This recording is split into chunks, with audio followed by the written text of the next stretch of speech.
Welcome back to the channel, and as promised in my earlier video, I'm going to give two horses that I will be laying at the Cheltenham Festival. Now these are two horses which do have very lofty reputations, and I think a lot of people will be backing them, so if we can get them beat, we'll certainly be rewarded for it. And the first one comes in the Supreme, and it is the current favourite, Constitution Hill. I just can't have this horse at all. Now the record from going to Sandown onto the Cheltenham Festival isn't great at all, although this horse, a lot of people do think he will be the exception. He's been very impressive in two starts at Sandown, and he does have an electric turn of foot. That is one thing that we've seen in both starts. That change of gear that he has is very impressive, but I just don't think he'll be good enough to win the Supreme. In other years he'd probably be an odds-on shot for the Supreme, but this time round it is such a strong race that I really don't think he'll be winning this race at all. Now also, his run style is something which might not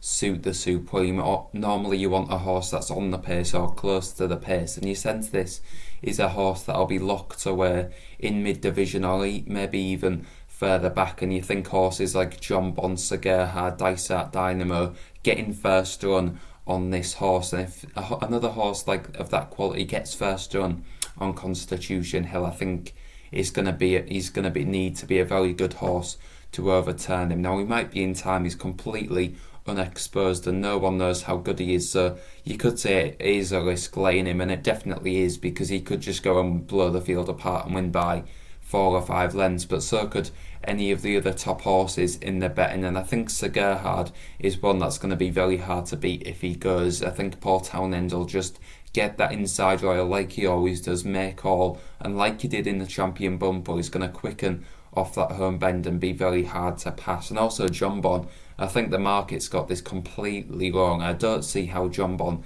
is a bigger price than Constitution Hill. I think maybe on the day there might be a move for John Bon and we'll see Constitution Hill drift out as well, because this horse does have some top class form.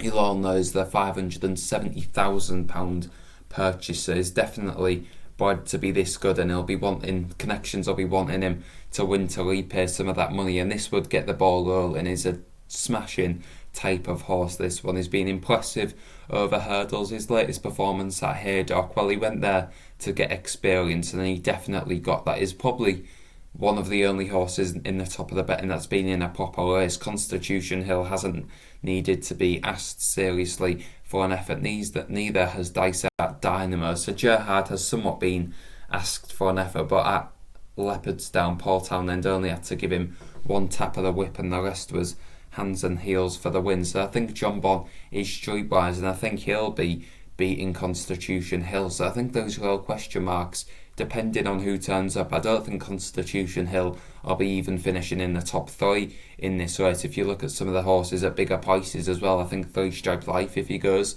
could prove that he might be better than Constitution Hill as well. He got close enough to Sir Gerhard if it wasn't for that bad mistake that day. So on the day, looking at the prices, I might even be laying Constitution Hill for a top 3 place, because even though he does have a lot of potential, I think the other horses are going to be a long way ahead of him, and at 9-4, 2-1 in places, he is far too short for this top class Supreme. Now the next horse that I'm going to be laying is in the RSA, the Born Advisor, is whatever it's called these days, and it's going to be Brave Man's Game, and we've just pretty much received confirmation that La Home Press is going to be stepping up to 3 miles as well to take on Brave Man's Game, Ahoy Senor, Bobolunga, maybe, sorry, and even Galopon de Champs. Who knows who's going to turn up in this race, but Brave Man's Game, I think he is the safest bet at this point, just because he's got the form over 3 miles. He's been pretty good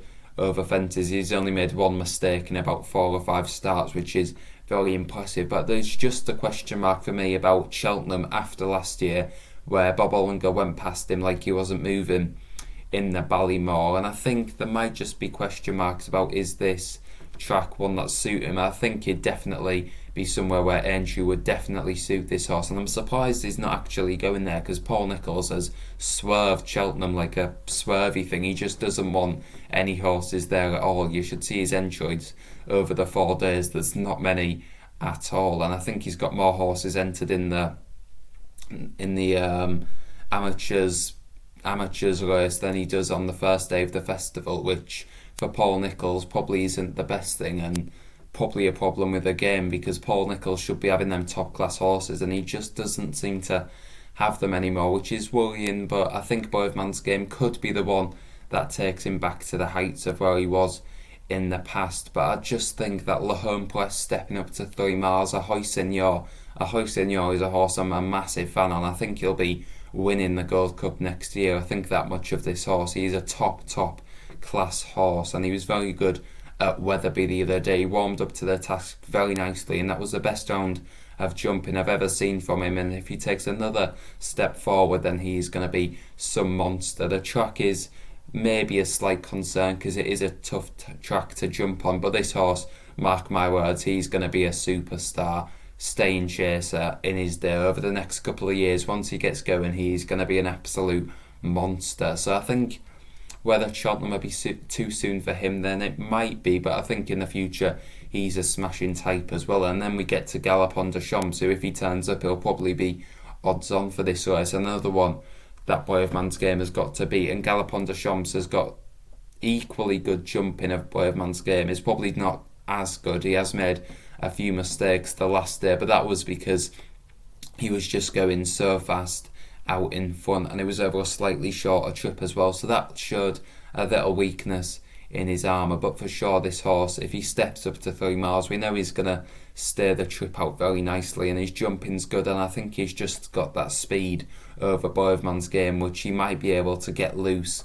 And Boy of Man's Game, there is maybe a little question mark over what he finds off the bridle. The last Harry Cobden was pushing along after the last, and he didn't really extend away from his rivals, although he was carrying top weight, so it's a good performance at the end of the day. But if a Galopin Des Champs or an Ahoy Senor was in that race, you get the feeling that the finishing margin would be a lot more than Boy of Man's Game put in, and he didn't really find much on the bridle, and he's definitely going to be coming off the bridle in this race, so there would be a worry about how much he's going to find under Harry Cobden. So for me, the two layers of the festival at this point are Constitution Hill and Boy of Man's Game. And as always, I love to know your opinions in the comments down below, so do let me know. For me, I think the Supreme won't be going the way of Constitution Hill, but so many are in his camp, so if you can make an argument of how he's going to win, I'd love to hear it in the comments down below. Don't forget to like and subscribe. We're on the push for 150 subscribers, so if you are new here, do subscribe and stick around, and we'll see you next time. The next video is going to be giving some each way selections for the festival, and also a preview of some of the races on the Tuesday.